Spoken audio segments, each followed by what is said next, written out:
Welcome to Guide Guru. We hope this video helps. You start by confirming prerequisites. Make sure your carrier and phone support RCS and update your Messages app to the newest version. Once done, grant SMS, contacts, and storage permissions so the app can register and migrate chats. Then sign into your Google account if prompted and switch on mobile data or join Wi-Fi for a stable connection. This is required for provisioning. Now open Messages, go to Settings, and look for chat features to begin the activation process. Now you move into verification and configuration. You open Messages, tap Settings, then Chat Features, and toggle Enable Chat Features. This triggers a verification flow.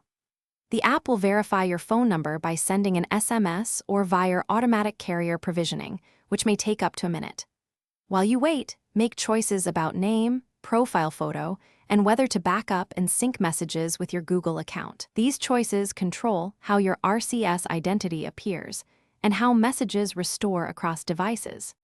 Finish by confirming chat features display connected and RCS indicators. This proves provisioning completed.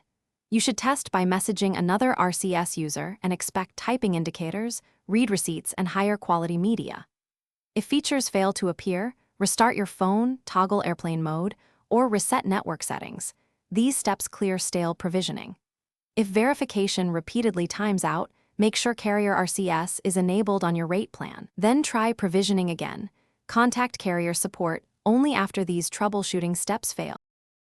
Thanks for watching. Consider subscribing if we helped you today.